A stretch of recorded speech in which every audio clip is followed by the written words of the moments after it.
Here's your voiceover-ready script, written as continuous narrative prose with no headers or breaks. There is a version of this summer's free agency saga that never made the headlines. A version where LeBron James puts on Golden State colors. Where the greatest player of his generation finally shares a backcoat with the greatest shooter who ever lived. For a few weeks, that version felt possible. Then it quietly died, and almost nobody noticed why. To understand what happened, you have to go back further than this offseason. You have to go back to 2015, to 2016, to 2017, to 2018. 4 straight NBA Finals, Cavaliers versus Warriors, year after year after year, a rivalry so relentless it became the defining storyline of an entire era of basketball. LeBron James stood on one side of that war for 4 consecutive summers. Stephen Curry stood on the other. And in 2016, LeBron did something almost no one has ever done to Golden State. He brought them back from 3 games to 1 down, the only team in NBA history to erase a 3-1 finals deficit, and he did it against the greatest regular season team basketball had ever seen. That comeback is folklore now, but folklore has a shadow side. Every year LeBron beat the Warriors, or lost to them, he wasn't just playing basketball. He was building a decade-long grudge, one that fans in the Bay Area never fully let go of either. And it turns out, neither did he. Fast forward to this summer. LeBron James is a free agent for what he's calling his final act, his last decision. Teams across the league are lining up, and the Warriors are one of them. On paper, it makes almost too much sense. Steph Curry, 38 years old, is running out of time to chase one more ring. His roster around him is aging, thinning, uncertain. Draymond Green is a question mark. Jimmy Butler and Moses Moody are dealing with injuries that could sideline them for the season. Golden State needs a miracle. And for a few weeks, LeBron James looked like he might be that miracle. But here's where the story takes a turn nobody saw coming. Behind closed doors, according to reporting from ESPN's Anthony Slater, a very different picture was forming.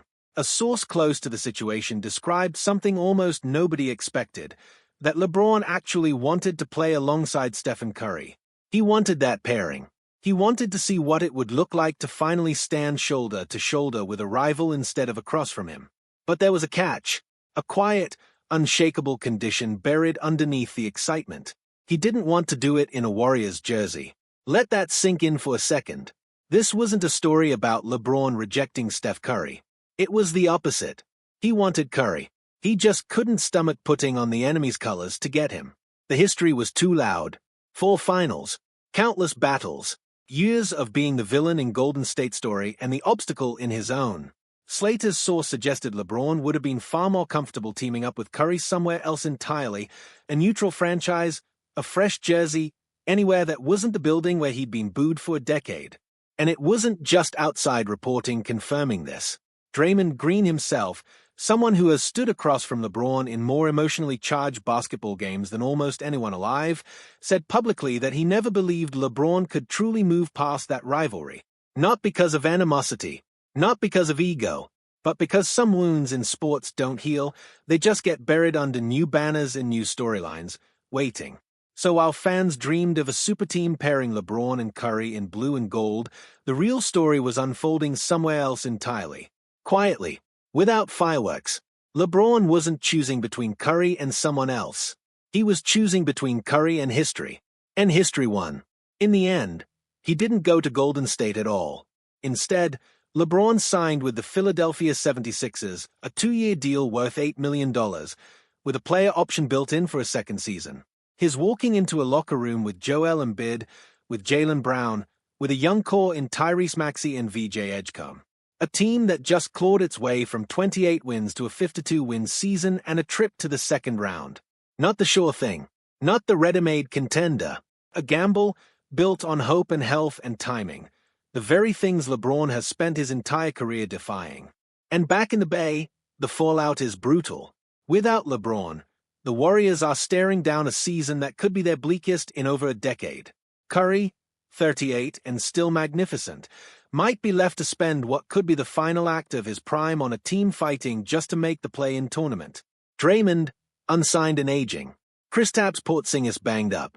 Al Horford, 40 years old. It's not a roster built for one last run. It's a roster built for uncertainty.